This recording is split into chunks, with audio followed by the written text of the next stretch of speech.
Na ikiwa siku ya Jumanne tarehe 11 mwezi wa pili mwaka wa 2025, siku ambayo pia wabunge wanarejelea vikao vyao vya kawaida. Hii ni baada ya maamuzi ya mahakama kwamba wale ambao ni wengi katika bunge sasa watakuwa wachache katika bunge. Swala ambalo pia tunangoja spika wa bunge Moses Masika Wetangula ataamua namna gani. Tutakupasha baadaye. Lakini karibu katika taarifa za AGR News. Mimi ni Videlis Moshoge na tunaanza na taarifa kutoka kaunti ya Kisii 045, mahala ambapo serikali ya kaunti ya Kisii imeshirikiana na chuo cha Manchester almaarufu Manchester University kama njia moja ya kudumisha sekta ya afya katika kaunti ya Kisii na kuhakikisha kwamba wakaaji wa kaunti ya Kisii wanapata afya bora. Haya ni yale ambayo yalikuwa yanazungumzwa wakati wa ushirikiano huo. Greatly privileged to be here in Kisii at Manchester University. We believe as one of the world's leading universities, we have a role to play in addressing sustainable development goals, and we are working with partners all across the world, and today is here to celebrate the work we do with our partners in Kisii. This is a partnership of equals. We work with mutual respect, learning from each other with total humility, and trying to address challenges that we all face. So it's working with people here. We are learning from you, and we hope we bring something to the table as well that can help address challenges that people in Kisii face. As Nali was saying, we do work with partners all over the world.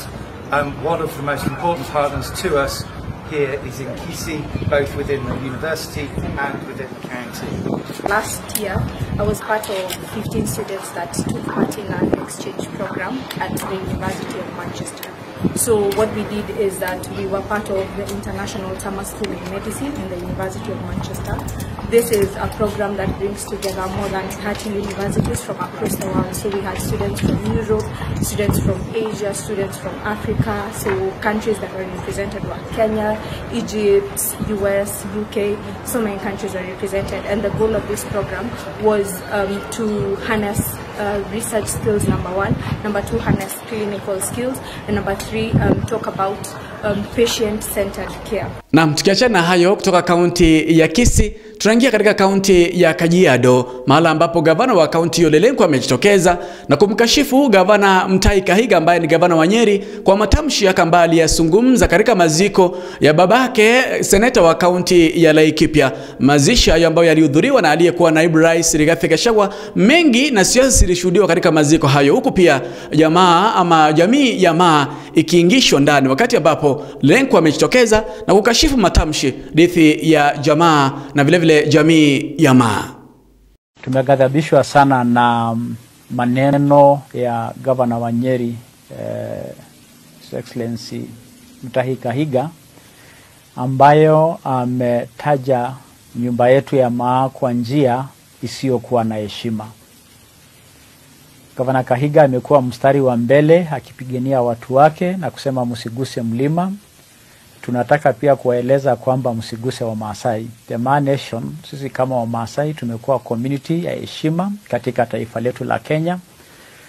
Tumekuwa community ya uwiano, na kwa siku zilizopita tumekuwa marafiki wa siasa wa karibu sana na watu wa mlima. Lakini gavana Kahiga kuja kutukana wa Maasai, tunataka kumweleza aliyekuwa naibu wa rais Honorable Gachagua afunge umbwa zake, sisije zikaume watu wetu.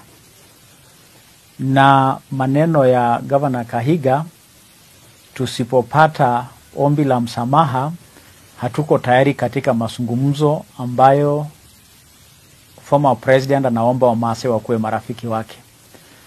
Na kwa hivyo tunasimama leo kama jamii ya Maa, kama msemaji wao, kusema matusi kwa nyumba yetu, kama matusi kwa mtu mwingine yeyote Mkenya ama kabila yeyote Mkenya, haikubaliki, haistahili, na inalete uchungu kwa wengine na inaharibu uwiano wa kabila za taifa la Kenya. Viongozi hawastahili kuongea kwa njia ambayo inaumiza kabila ingine ama mtu yeyote mwingine, kwa sababu taifa hili ni taifa letu sisi wote. Na kwa hivyo Gavana Kahiga lazima atoe apology kwa Maasai vile wametusema kwa njia isiyokuwa na heshima. Asanteni sana. Gavana huyo wa Nyeri Mutahi Kahiga anaombwa aombe msamaha kwa jamii ile ya Maa. Lakini tukiachana na hayo, kiongozi wa chama cha DAP ambaye ni Eugene Wamalwa amejitokeza na kumkashifu na kumshtumu Rais William Samoei Ruto kwa kile ambacho anasema kwamba ni kumeza upinzani kama njia moja ya kuensure ama kuhakikisha kwamba yale ambayo anayafanya ya maofu hayafichuliwi kwa Wakenya. Amesema kwamba upinzani utajipuka na utakuwa dhabithi na utakuwa unaikosoa serikali hadi mwaka wa 2027. Tumsikilize Eugene Wamalwa. Na sisi tumesema wenzetu, sababu ameweka mbinu wakati amepoteza Mlima Kenya, amekimbilia hapa kwetu. Kila wiki atakuwa anafungua kasoko hapa, ana launch transformer hapa, sababu anajua hapa Western ndio atakuja anunue kura zenu. Sisi tuwasema hivi, hii Western hata anunue vyama vyote. Amechukua ile ya ANC ya Mudavadi ameweka kwa mfuko. Amechukua ya Wetangula Ford Kenya, ndio hiyo inaenda. Hata chama chetu cha ODM jana wamekuwa Kakamega, wanaanza kusema, wengine wanasema tuko upinzani, wengine wanasema tuko serikalini. The Bible says a house divided cannot stand, my friends. Sisi kama wana DAP, sisi tumesema tuko upinzani, tuko upande wa wananchi, tuko upande wa Gen Z, tutasimama na Wakenya. Na wanasema siasa mbaya, maisha mbaya. Tukiachana hayo ya Eugene Wamalwa, tutaangalia kuhusu yale ambayo ni ya kinara wa Azimio la Umoja wa Kenya Raila Odinga, ambaye pia anawania kiti cha wenyekiti wa mataifa ya Kiafrika AUC. Kura zitapigwa siku ya Jumamosi tarehe 15, kati ambapo pia zaidi ya wabunge 100 wataelekea pale Addis Ababa ili kungojea majibu ya kura hizo ambazo zitapigwa siku ya Jumamosi. Na yule ambaye ni Waziri Mkuu Musalia Mudavadi pia inasemekana kwamba anaelekea sehemu ile ile kungoja matokeo ya kura hizo ambazo zitapigwa. Lakini Raila Odinga anasema kwamba akichaguliwa ni sawa, asipochaguliwa bado ni sawa. Yeye yupo tayari kukubaliana na matokeo. Ni baadhi ya yale ambayo yanaendelea kutoka maeneo tofauti. Kumbuka kwamba taarifa za biashara na za kimataifa Ruth Nyanchama na Chef Nyakundi watakupasha zaidi. Mimi ni Videlis Moshoge.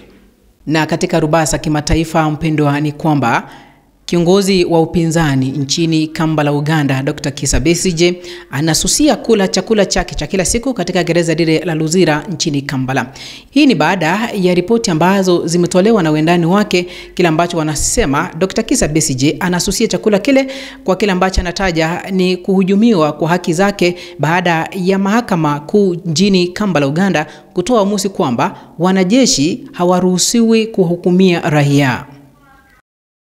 Na kwingineko ni kwamba viongozi wa Afrika wanatarajiwa kukutana mwishoni mwa juma hili tarehe 15 na tarehe 16 katika mji ule mkuu wa Ethiopia, Addis Ababa.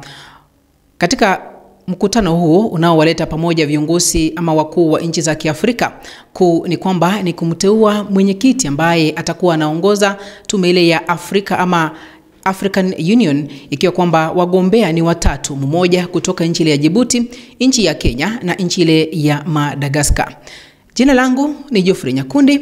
Hadi wakati mwingine tutakapokuwa tunakutana, mwenzangu dada Ruth Nyanchama atakufahamisha taarifa za biashara.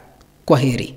Na katika biashara ni kwamba benki kuu humu nchini imeziandikia benki 24 ambazo mtaji wake mkuu uko chini ya bilioni 10, huku ikitaka maelezo kuhusiana na mikakati ambayo wameweka kuongeza fedha ili kufikia kiwango cha utoshelevu ulioimarishwa hivi karibuni.